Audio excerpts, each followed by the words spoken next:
Victoria Sterling stood in the charred remains of what had been her life's work, tears streaming down her soot-stained cheeks.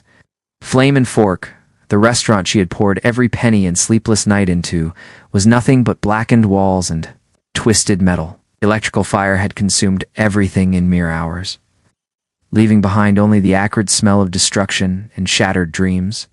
The insurance adjuster's words echoed in her mind like a death sentence.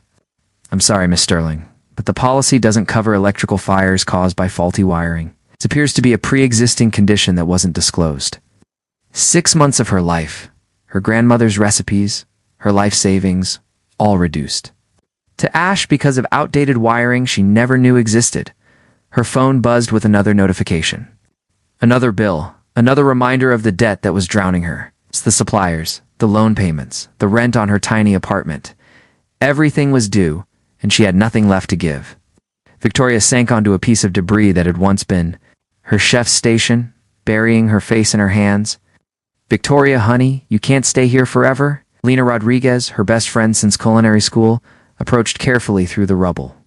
As a nurse at the city's most prestigious hospital, Lena had seen her share of tragedy, but watching her best friend's dreams literally go up in smoke was heartbreaking. "I don't know what else to do, Elena. The banks won't give me another loan. My credit is destroyed. I can't even afford groceries, let alone rebuild this place."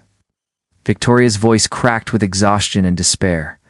Elena sat beside her friend, choosing her words carefully. "There might be something. It's unconventional. And you're probably going to hate me for even suggesting it, but hear me out." Victoria looked up with hollow eyes. "Unless you know someone willing to give me $500,000 with no strings attached, I don't think anything can help me now." "What if I told you someone is willing to give you $2 million? Lena's voice was barely above a whisper. "But there are strings, big ones." The proposal. Victoria stared at her friend in disbelief. "Elena, if this is some kind of joke, now really isn't the time. I'm completely serious. There's a patient at the hospital. Well, not exactly a patient. He owns half the medical wing. Adrian Blackwell. He's looking for someone to carry his child. Not adoption, not traditional surrogacy. He wants natural conception. One time with someone intelligent, healthy, and attractive. In exchange, he's offering $2 million. The words hit Victoria like physical blows. "You're suggesting I sell my body to some rich stranger for money?" "I'm suggesting you consider an option that could solve all your problems," Elena said gently. "Adrian Ison Blackwell isn't some creepy old man. He's 35. Incredibly successful, and from what I've observed, quite handsome. The arrangement would be completely professional, with legal contracts protecting both parties." Victoria stood abruptly, pacing through the debris. "This is insane. I can't just sleep with someone for money and carry his child. What kind of person does that make me?" "A survivor," Elena replied firmly. "A woman who refuses to let circumstances destroy her dreams." "Look around, Victoria.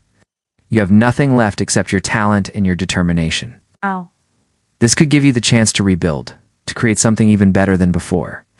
The rational part of Victoria's mind recoiled at the suggestion, but desperation was a powerful motivator. $2 million would not only rebuild her restaurant, but establish a culinary empire. She could honor her grandmother's memory and create the kind of legacy she had always dreamed of. "Tell me more about him," Victoria found herself saying, hating that she was even considering this impossible proposition. The meeting 3 days later, Victoria found herself in the opulent offices of Blackwell Technologies, her hands trembling as she smoothed her only professional dress. The building was a monument to success, all glass and steel reaching toward the clouds, making her feel smaller and more insignificant with each passing floor. James Morrison, Adrian's assistant, escorted her to a conference room with floor-to-ceiling windows overlooking the city. "Mr. Blackwell will join you momentarily. Can I offer you anything to drink?" "Water, please," Victoria managed, her mouth suddenly dry as sandpaper.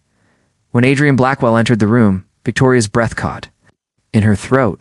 Elena hadn't been exaggerating about his appearance. He's tall and broad-shouldered.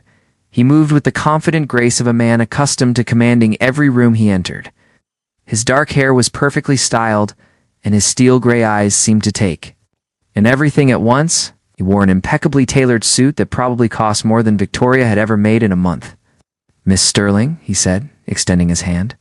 His voice was deep and cultured, with just a hint of warmth beneath the professional exterior. Thank you for coming. I trust James explained the basic parameters of what I'm proposing.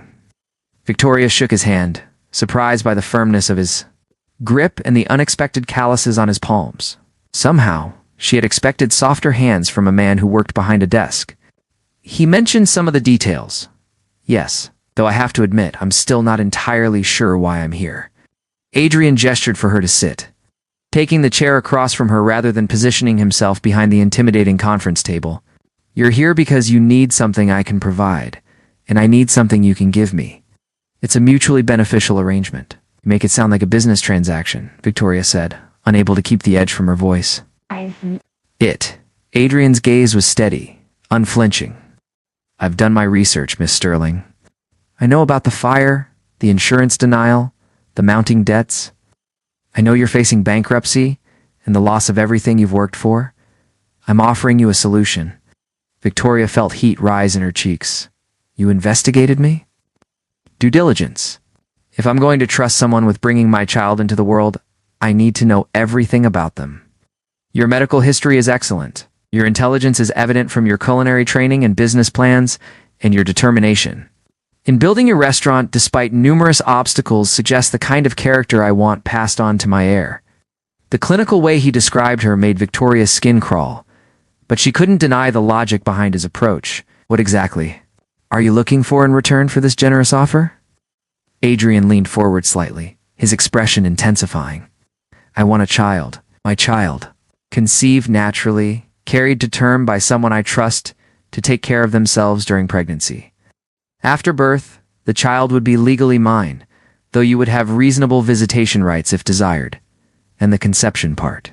Victoria forced herself to ask, though her cheeks burned with embarrassment. One night. Clinical if you prefer, though I found that approach often proves unsuccessful. The arrangement would be whatever you're comfortable with, within the bounds of achieving our goal. Victoria studied his face, searching for any sign of the predatory behavior she had expected from such a proposal. Instead, she found only calm professionalism and something else. Something that looked almost like loneliness in his gray eyes. The decision, why? The question slipped out before Victoria could stop. Herself? Why not find someone the traditional way? Date, fall in love, get married, have children like normal people? Adrian's expression hardened almost imperceptibly. Because traditional relationships require emotional investment that I'm not prepared to make. My company demands complete focus. And I've found that romantic entanglements tend to complicate both personal and professional objectives. This arrangement provides clarity and defined expectations for both parties. That sounds incredibly cold, Victoria observed. Perhaps, but it's honest. I won't make promises I can't keep or pretend feelings I don't have. What I can offer is financial security, excellent medical care during pregnancy, and a legally binding contract that protects your interests as well as mine. Victoria stood and walked to the window, looking out at the city sprawling below. Somewhere down there were the ashes of her dreams, the ruins of everything she had worked for. Up here was a man offering her the chance to rebuild, to create something even greater than what she had lost. I need time to think, she said finally, not turning around. Of course, take all the time you need. Adrian joined her at the window, careful to maintain a respectful distance. But Miss Sterling, consider this. Sometimes the most unconventional paths lead to the most extraordinary destinations. Victoria felt his presence beside her like heat from a fire, warm and dangerous. When she finally turned to meet his gaze, she saw something flicker in those steel-gray eyes.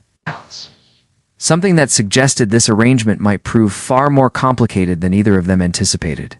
I'll leave you. I'll have an answer for you within the week, she said, gathering her purse with hands that trembled only slightly. I look forward to hearing from you, Adrian replied, his voice softer than before. As Victoria left his office, she couldn't shake the feeling that she was standing at the edge of a precipice, about to make a decision that would change everything. The question was whether she was brave enough to jump.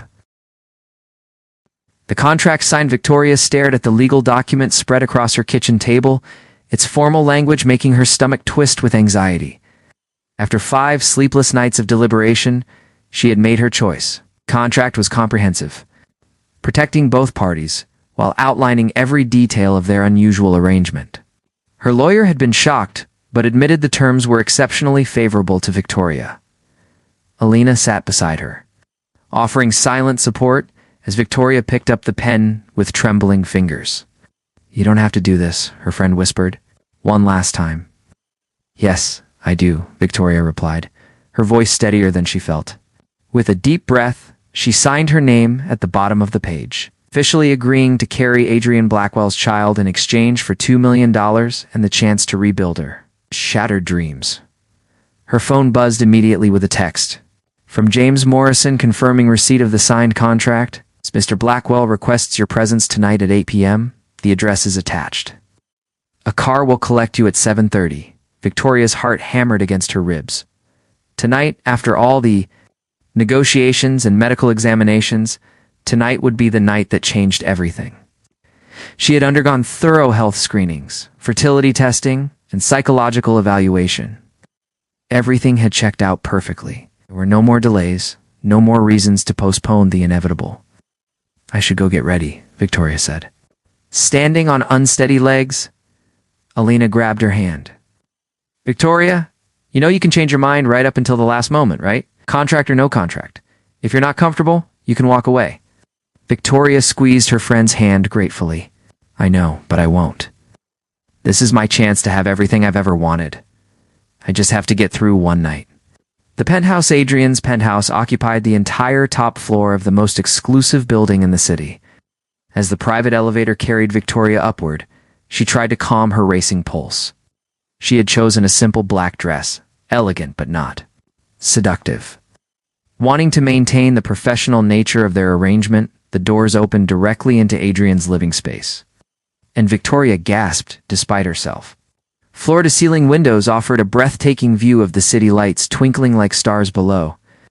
The decor was sophisticated and masculine, all clean lines and expensive materials, but somehow it felt warm rather than cold.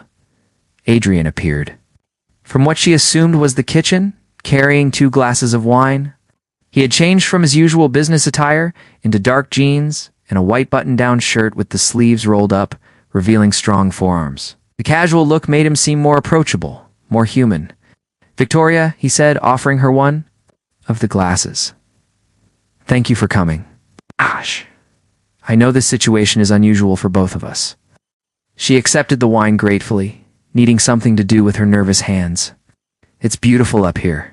The view is incredible. I find it peaceful. When business becomes overwhelming, I come here to think." Adrian gestured toward the seating area. "Shh. Please, make yourself comfortable. We don't need to rush anything."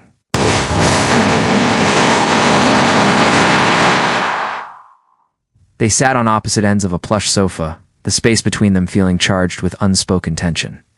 Victoria sipped her wine, a rich red that probably cost more than her monthly rent used to be, and tried to think of something to say. "Tell me about your restaurant," Adrian said, seeming to sense her nervousness. "What made you want to become a chef?" The unexpected personal question caught Victoria off guard. "My grandmother. She taught me that food was love made tangible. Every dish tells a story, creates a memory. I wanted to give people that experience, that connection." Adrian's expression softened. "She sounds like a remarkable woman." She was. "She died when I was 22, just before I graduated culinary school. The restaurant was my way of keeping her memory alive." Victoria found herself relaxing as she talked about her passion. "Every recipe I created was inspired by something she taught me, some technique or flavor combination she showed me when I was little, and now you'll be able to do that again, on an even grander scale," Adrian said, his voice gentle. "Your grandmother would be proud." The kindness in his tone surprised Victoria. This wasn't the cold, calculating businessman she had expected. This was a man who seemed genuinely interested in her dreams and aspirations. The unexpected connection. The evening progressed. Their conversation flowed more naturally than Victoria had imagined possible. Adrian spoke about his company, his vision for revolutionizing technology to improve people's lives. He was passionate and articulate, his eyes lighting up when he described his latest projects. What about family? Victoria found herself asking, "Do you have anyone you're close to?" Adrian's expression darkened slightly. "My parents died in a car accident when I was 15. I was raised by my grandfather, a brilliant but emotionally distant man who taught me that success was the only thing that mattered. I suppose that's why I've never prioritized personal relationships." Victoria felt a pang of sympathy for the lonely teenager he must have been. "That sounds incredibly difficult. I'm sorry for your loss." "It was a long time ago," Adrian said, but Victoria could hear the old pain in his voice. "My grandfather did the best he could, but he wasn't built for nurturing. He taught me to be strong, independent, focused on goals rather than feelings. Is that why you want a child? To do things differently than how you were raised?" Adrian was quiet for a long moment, staring out at the city lights. Apps. "I want to create something lasting, something beyond just business success. I want to give a child the opportunities I had, but with more warmth, more emotional security." The vulnerability in his admission touched something deep in Victoria's chest. This man wasn't the heartless corporate machine she had imagined. He was someone who had been hurt and was trying to heal those wounds by creating a better future. "Should probably," Victoria began, then stopped, her cheeks burning with embarrassment. "Should," Adrian agreed, standing and offering her his hand. "But Victoria, I want you to know that tonight doesn't have to be clinical or uncomfortable. We're two adults entering into this arrangement willingly. There's no reason it can't be pleasant for both of us." Victoria took his hand, surprised by how right it felt when his fingers closed around hers. "I've never done anything like this before." "Neither have I," Adrian admitted as he led her toward the bedroom. "Despite what you might think, I don't make a habit of arrangements like this." The night that changed everything, Adrian's bedroom was as elegant as the rest of the penthouse, with a massive bed facing those same incredible windows. Soft lighting created an intimate atmosphere that was far removed from the sterile, clinical encounter Victoria had imagined. Adrian turned to face her, his gray eyes searching her face. "Are you certain about this? Can still stop if you've changed your mind?" Victoria looked up at him, taking in the strong line of his jaw, the unexpected gentleness in his expression. The way he was clearly fighting his own desire in order to give her one last chance to back out. In that moment, she realized that her feelings about this arrangement had shifted dramatically from that first day in his office. "I'm certain," she said softly. Adrian reached up to cup her face in his hands, his thumbs brushing across her cheekbones. "You're beautiful," he murmured, and she could hear the surprise in his voice, as if the words had escaped without permission. When he kissed her, it was nothing like the mechanical encounter she had steeled herself for.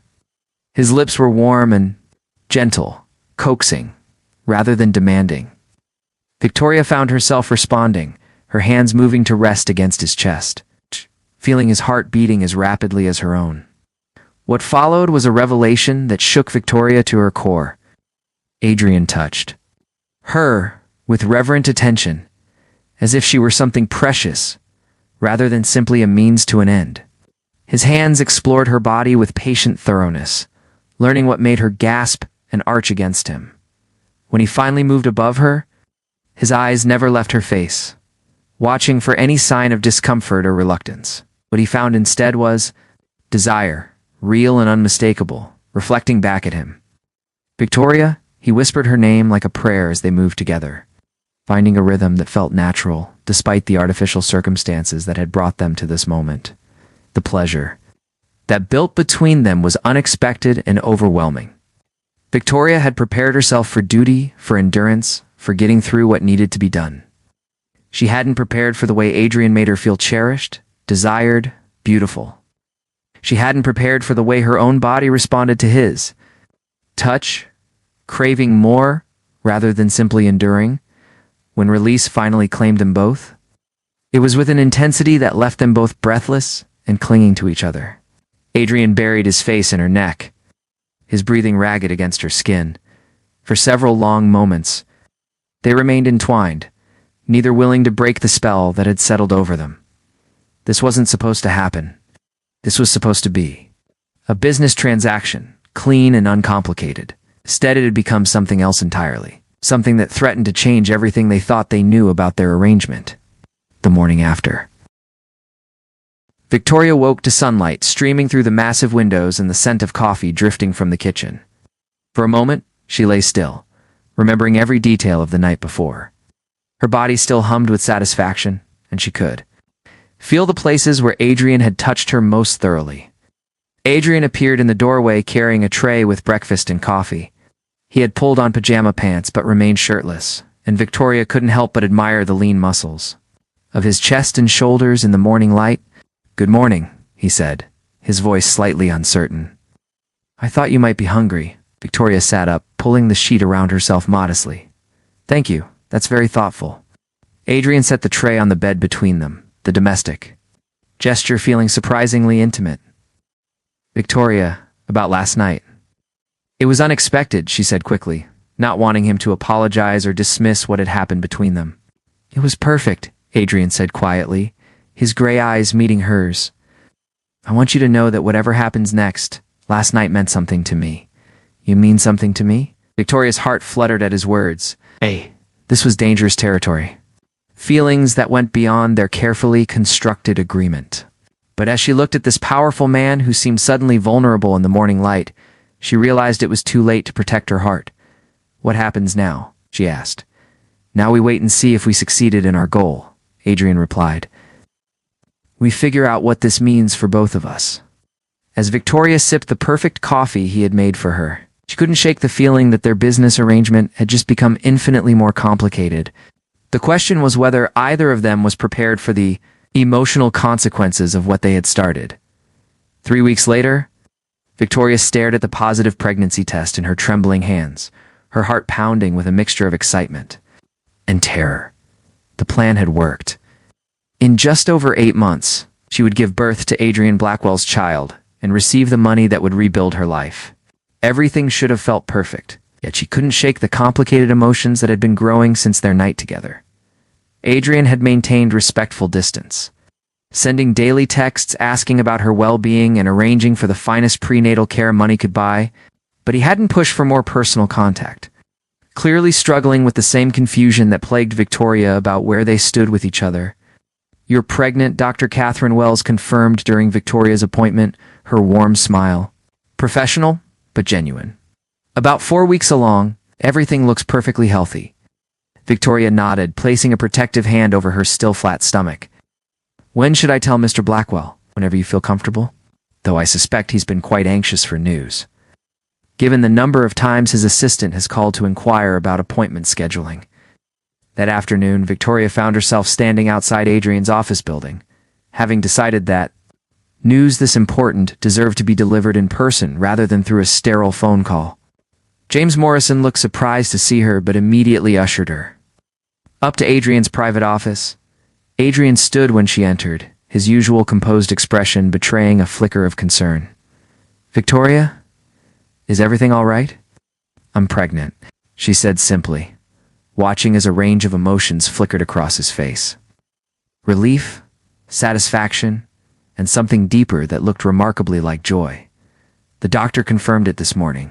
Everything appears to be developing normally." Victoria found herself studying his reaction, searching for clues about his true feelings. Adrian moved around his desk slowly, as if approaching something fragile. "How are you feeling? Any morning sickness or discomfort?" "Just tired," Dr. Wells says that's normal." Victoria paused, then added softly, "She also said you've been calling frequently to check on me." Adrian had the grace to look slightly embarrassed. "I wanted to ensure you were receiving the best possible care. This pregnancy is important to me." "Just the pregnancy?" The question slipped out before Victoria could stop herself. Adrian's gray eyes met hers, and she saw something vulnerable flicker in their depths. "No," he said quietly, "not just the pregnancy." Growing closer as Victoria's pregnancy progressed, Adrian found excuses to spend more time with her. He attended every doctor's appointment, his presence both comforting and confusing. He insisted on providing her with a safer apartment, a beautiful place, with a nursery already prepared with the finest baby furniture money could buy. "You don't have to do all this," Victoria protested as she toured the elegant space. The contract didn't specify luxury accommodations. "The contract didn't specify a lot of things," Adrian replied, watching her reaction carefully. "I want to take care of you, Victoria. Both of you." The possessive note in his voice sent warmth through Victoria's chest, even as her practical mind warned her not to read too much into his kindness. This was about the baby, she reminded herself. Adrian was simply protecting his investment, but the way he looked at her during ultrasound appointments suggested otherwise. When the technician showed them their baby's first clear profile on the screen, Adrian's hand found hers and squeezed tightly, his eyes never leaving the monitor. "Our child," he whispered, and Victoria's heart skipped at the word "our." "Have you thought about names?" Victoria asked as they left the clinic together. Adrian was quiet for a moment. "I had a sister who died in the same accident as my parents. Her name was Isabella. If it's a girl, I'd like to honor her memory." Victoria felt tears prick her eyes at this unexpected glimpse into Adrian's past pain. "Isabella is beautiful, and if it's a boy, I was hoping you might have suggestions." "This should be a decision we make together." The word "together" hung between them. Heavy with implications, neither was quite ready to address directly. The crisis, at 7 months pregnant, Victoria was glowing with health and happiness. Her new restaurant was under construction, financed by Adrian's generous support, and she spent her days planning menus and interviewing staff. Adrian had become a constant presence in her life, his initial emotional distance gradually melting away as they prepared for their child's arrival. The night everything changed started like any other. Victoria was in her kitchen, experimenting with recipes for the new restaurant, when sharp pain suddenly lanced through her abdomen. She gasped, grabbing the counter for support as another contraction hit. "No," she whispered, looking down to see blood seeping through her dress. Too early. With shaking fingers, she called Adrian's number, barely able to speak through the pain and panic. "Something's wrong," she managed when he answered. "The baby." Adrian's voice went deadly calm. "I'm sending an ambulance. Don't move. I'll meet you at the hospital." The next several hours passed in a blur of medical procedures and terrifying uncertainty. Victoria lay in a hospital bed, monitors tracking her baby's heartbeat while doctors worked to stop her premature labor. Adrian never left her side, holding her hand through each contraction and speaking softly to both her and the baby. "Dr. Wells." Adrian's voice was strained when the physician entered the room after what felt like hours of uncertainty. "The bleeding has stopped, and the baby's heartbeat is strong," Dr. Wells said, bringing immediate relief to the tense room. "But Victoria needs complete bed rest for the remainder of the pregnancy. Any stress or physical activity could trigger more complications." "Whatever she needs," Adrian said immediately. "The best care, private nurses, anything."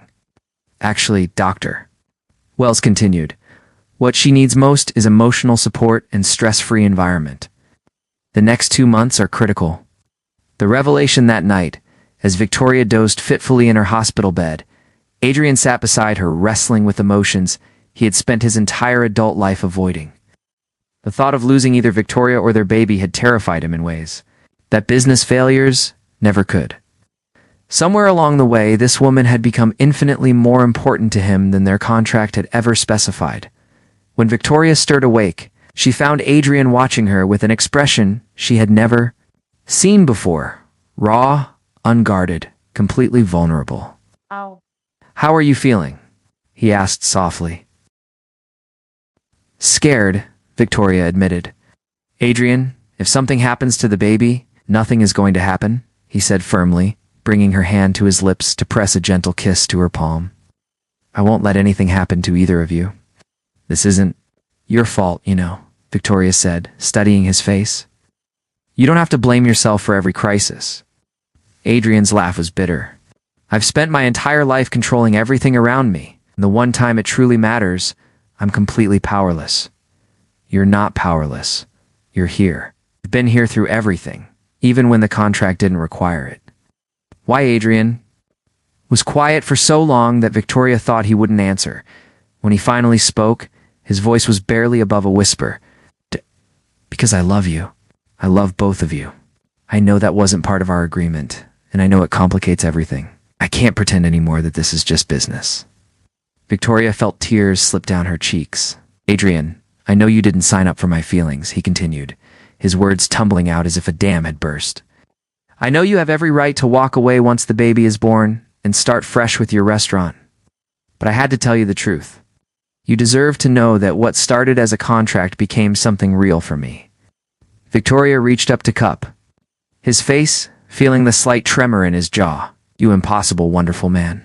Do you really think I've been going through this pregnancy feeling nothing for you? Adrian's eyes widened with something that looked dangerously like hope.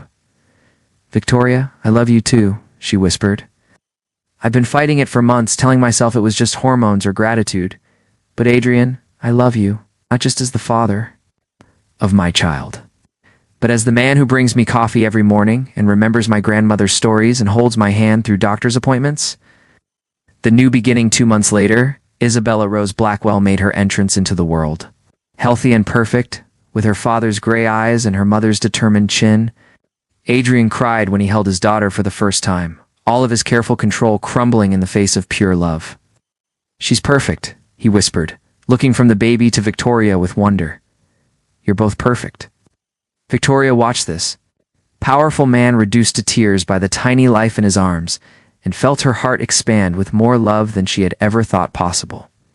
Adrian, she said softly, what happens now? The contract is fulfilled. Adrian carefully placed Isabella in her mother's arms, then sat on the edge of the hospital bed facing both of his girls. I have a new proposal for you, he said with a small smile. Victoria asked with mock suspicion. Different kind of agreement. One that involves rings and vows and spending the rest of our lives together. One that makes us a real family, not just business partners who happen to fall in love. Victoria felt fresh tears spill down her cheeks. Are you proposing to me in a hospital room while I'm still in a medical gown? I'm proposing to you everywhere and always, Adrian said, producing a small velvet box from his jacket. I'm proposing. In hospital rooms and restaurants and boardrooms and anywhere else you'll have me. Victoria Sterling, will you marry me? Will you let me love you and Isabella for the rest of my life? Yes. Victoria laughed through her tears. Yes, you ridiculous romantic. Though I should warn you, I come with very expensive tastes in restaurants now. I'll buy you a dozen restaurants, Adrian promised, slipping the ring onto her finger before kissing her deeply. I'll buy you anything you want, as long as you stay with me. As Victoria looked at her new family, her daughter sleeping peacefully in her arms, and her fiancé gazing at them both with undisguised adoration, she realized that sometimes the most unconventional beginnings led to the most extraordinary love. Stories their contract had been fulfilled, but their real life together was just beginning. And this time, the only terms that mattered were trust, love, and the promise of forever. Epilogue, 5 years later. Victoria stood in the kitchen of Sterling and Blackwell, most successful restaurant chain on the East Coast, watching her husband teach their daughter how to crack eggs for their grandmother's famous flan recipe. 2 more Blackwell children played at their feet, and another was on the way. Remember, Isabella? Gentle touches, Adrian said patiently, as their 5-year-old concentrated intensely on her task. Cooking is about love and care. Victoria smiled, her hand resting on her growing belly. Adrian had kept his promise to give their children the emotional warmth he had never received, and watching him with them never failed to make her heart overflow with gratitude. How's my favorite chef feeling today? Adrian asked, wrapping his arms around her from behind and nuzzling her neck. Lucky, Victoria replied, leaning back against his chest. Incredibly, impossibly lucky. What had started as a desperate deal between strangers had become the greatest love story of their lives. And every day, Victoria thanked whatever force of the universe had brought them together. Even under the most unlikely circumstances. Sometimes the best contracts were the ones you rewrote with your heart.